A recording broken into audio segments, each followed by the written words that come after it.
នៅសល់តែ85វិនាទីទៀតទេភពផែនដីរបស់យើងនឹងឈានទៅដល់ថ្ងៃអវសានហើយនេះបើយោងទៅតាមការកំណត់ពេលវេលាថ្មីសម្រាប់ឆ្នាំ2026នៅក្នុង Dom Days Clock ឬក៏ម៉ោងនៃក្តីអវសានគណៈពិភពលោកកំពុងតែតានតឹងគ្រប់តំបន់ហើយក្របនុយក្លេអ៊ែរត្រៀមចាំតែហោះចេញពីកណ្ដុងនោះនៅព្រឹកព្រលឹមនៃយុគសម័យនុយក្លេអ៊ែរអ្នកវិទ្យាសាស្ត្របានចាប់ផ្ដើមបង្កើតនាឡិកា Dom Days Clock នេះឡើងដើម្បីជានិមិត្តរូបនៃដំណើររបស់មនុស្សជាតិយើងនៅក្នុងដំណើរឆ្ពោះទៅរកថ្ងៃអវសាននៃភពផែនដីដោយសារតែទង្វើបំផ្លិចបំផ្លាញកើតចេញអំពីមនុស្សយើងខ្លួនឯងនៅថ្ងៃអង្គារទី27ខែមករាឆ្នាំ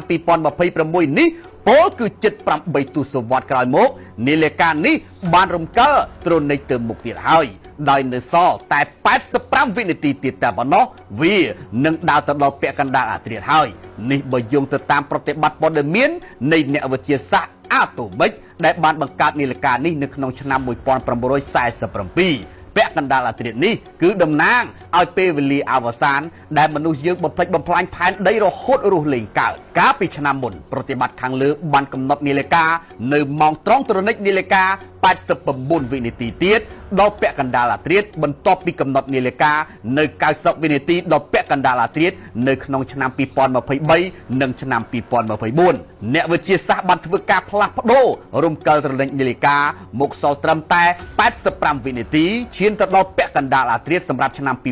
2026ដោយសារតែមនុស្សយើងធ្វើការមិនបានគ្រប់គ្រាន់ក្នុងការប្រយុទ្ធប្រឆាំងឬក៏គ្រប់គ្រងបញ្ហាប្រឈមជាសកលរួមមានដូចជាហានិភ័យនុយក្លេអ៊ែរដែលរងចាំតែពេលវេលាមកដល់អាងនឹងហោះចេញពីកណ្ដុងវិបត្តិអាកាសធាតុការគំរាមកំហែងជីវសាស្ត្រនិងការជឿនលឿននៃបច្ចេកវិទ្យាដូចជាសញ្ញាសិប្បនិម្មិត AI ចេញក្រឡុកពិភពលោកជាដើមមួយរយៈចុងក្រោយនេះមេរៀនប្រទេសធំឈ្លានពានប្រទេសតូចអ្នកខ្លាំងវាយប្រហារអ្នកខ្សោយទាំងកំរោលលែងមានសិលធម៌នៅក្នុងខ្លួនជាមនុស្សធ្វើឲ្យគេគ្រប់គ្នានឹកឃើញទៅដល់រឿងមួយយ៉ាងគឺមានតែក្របនុយក្លេអ៊ែរទុកគ្រាន់សង្កត់ប្រទេសឲ្យនឹងថឹងទើបគ្មាននរណាហ៊ានឈ្លានពានយើងជាក់ស្ដែងប្រទេសកូរ៉េខាងជើងបើទោះបីជាគេគៀបដាក់ទណ្ឌកម្មធ្វើឲ្យសេដ្ឋកិច្ចក្រៀមស្វិតយ៉ាងណាក៏ដោយក៏នៅតែខំប្រឹងក្រាញនានាដើម្បីផលិតគ្រាប់នុយក្លេអ៊ែរទុកការពារប្រទេសឲ្យបានដែរទាំងអស់នេះហើយគឺជាជំហានដែលមនុស្សយើងបំផ្លិចបំផ្លាញខ្លួនឯងដោយលឿនបំផុតហើយវាកើតចេញតែពីរឿង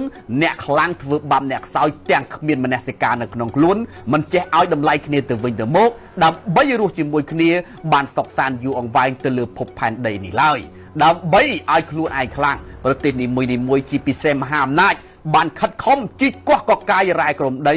យកមកលើដីដើម្បីតែបំពេញមហិច្ឆតារបស់ខ្លួនក៏ប៉ុន្តែភ្លេចគិតថាកំពុងតែបំផ្លាញផែនដីរបស់ខ្លួនឲ្យហិនហោចនោះឡើយមិនគ្រាន់តែបំផ្លាញផែនដីទេសកម្មភាពដើម្បីប្រយុទ្ធប្រឆាំងនិងបំរែបំរួលអាកាសធាតុក៏ដើរថយក្រោយផងដែរហើយគ្រប់តំបន់ឥឡូវនេះទោះតែសង្គ្រាមជាក់ស្ដែងសង្គ្រាមរវាងរុស្ស៊ីនិងអ៊ុយក្រែនមិនដឹងថាថ្ងៃណាចប់នោះឡើយហើយតំបន់មជ្ឈិមបូព៌ាសង្គ្រាមរវាងអ៊ីរ៉ង់និងអាមេរិករងចាំតែពេលវេលាផ្ទុះទៀតទេហើយនៅអាស៊ីតំបន់អាស៊ានប្រទេសនីមួយៗប្រកួតប្រជែងអាវុធគ្នាសម្បើមណាស់គណៈមហាយៈចិននិងសាមុរ៉ាយជប៉ុនក៏ចាប់ផ្ដើមដំឡើងធ្បង់ដាក់គ្នាដែរហេតុដូច្នេះម៉ោងនៃថ្ងៃអវសានរំកិលសល់ត្រឹមតែ85វិនាទីទៀតដល់ពាក់កណ្ដាលអាធ្រាត្រគឺជារឿងត្រឹមត្រូវបំផុតហើយ